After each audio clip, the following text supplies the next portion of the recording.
part 4 of the interview with Ashley Steinweg of Parkview Community Mission. We're talking about food for thought, and I asked her, Ashley, do you have any corporate sponsors? So that's a good question. So as far as grocery stores go, so we get food donated from Kroger's, Walmart's, like different Kroger's and Walmart's. We get something delivered every day except Sunday. Or we go and pick up from those locations. But that food does not go to our backpack program because the food that they're donating is past the dates. And that goes to our food pantries downstairs. And honestly, when we get food, we have volunteers on Wednesdays and Fridays before our food distribution days go through all of our produce. If it's not something that you and I wouldn't eat, our neighbors aren't going to eat it either. So it actually gets put in boxes, and that food gets given to pig farmers. And it is to feed their cattle or to feed, their pigs. And it's a circle of life, right? So, Kroger has a zero waste campaign. And we feel that we do our part in that because they're giving to us, and then we're giving to our neighbors, or we're giving to other people we're not throwing away food. So food for thought, one of the reasons why food for thought costs so much, it's back to not knowing who the kids are. We don't know anything about their family structure. Downstairs, we get food from the Blue Ridge Area Food Bank. It's USDA food.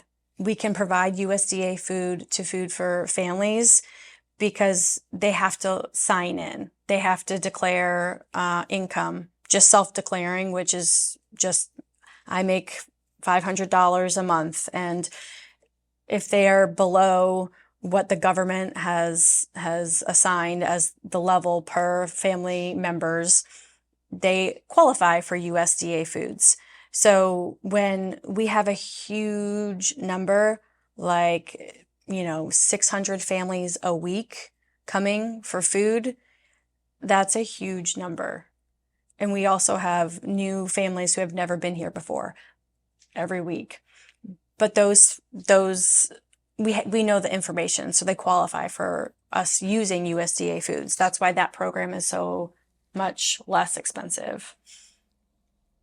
So, yep, they're just delivering, picking up, dropping off food. So every day we have something delivered, but our Food for Thought program is, again, so expensive because we don't know who the kids are. So yes, we have partnerships for this year. This is a new thing that we have pushed out.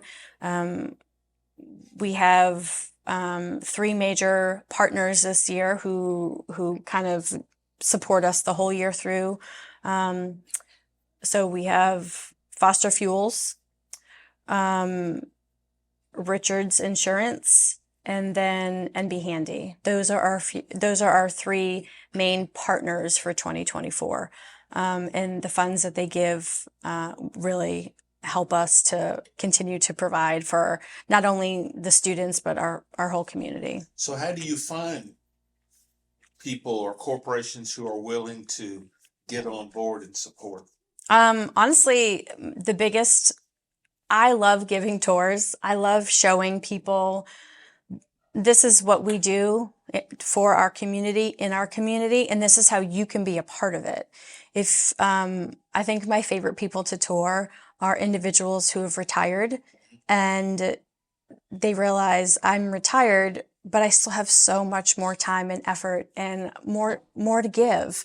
I love finding those people and then repurposing them here at Parkview. How do you find them? Anyone? That's a great question. You, Linwood, you. How do you find them? But really just communicating with people who know people. Like just word of mouth. Really, I know Christian is coming to speak. Yeah. So this Sunday you'll hear more about Food for Thought, and the importance of what we're doing in that one program. I don't know what else he's sharing, but that's how.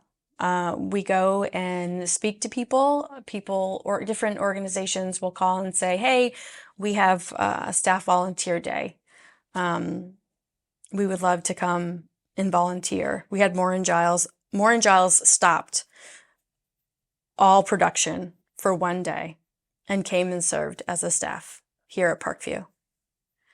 It was a lot. It was a lot of people, and they did a lot of things, and it was very helpful, and really a blessing to us because there's 13 of us on staff, and last year we served over 130,000 people.